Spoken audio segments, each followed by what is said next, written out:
শেষ ওভার করতে এসে রাজশাহী ওয়ারিয়র্সের কথা হয়তো মনে পড়েছিল মুস্তাফিজুর রহমানের। সেদিন প্রতিপক্ষের বিপক্ষে সুপার ওভারে বোলিং করতে এসে ম্যাচ জেতাতে পারেননি তিনি।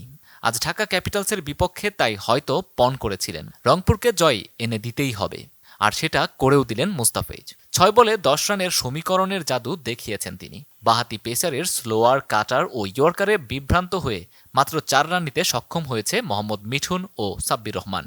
তাতে 5 রানের রোমাঞ্চকর জয় পেয়েছে রংপুর। রংপুরের টানা দ্বিতীয় জয়ে ভেস্তে গেছে মিঠুনের 50।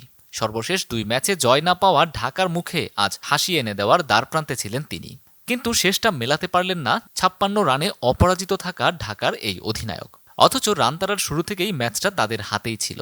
তবে শেষ ওভারে মুস্তাফিজ সব সমীকরণ পাল্টে দিলেন। এর আগে মাহমুদুল্লাহর 50-তে 155 রান সংগ্রহ করে রংপুর। এবারের বিপিএলে প্রথম 50-র ইনিংসটি খেলেছেন 51 রানের।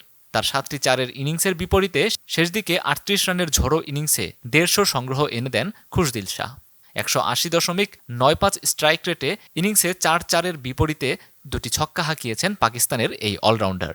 এছাড়া আজ 3-এ নেমে 33 রান করেছেন রংপুরের হয়ে আগের 3 ম্যাচে ওপেন করা ডেভিড মালান। ঢাকার হয়ে সর্বোচ্চ 2টি উইকেট শিকার করেছেন Ziaur Rahman. Man of the ম্যাচের পুরস্কারটি মুস্তাফিজ না পেলেও পেয়েছেন মাহমুদুল্লাহ রিয়াদ।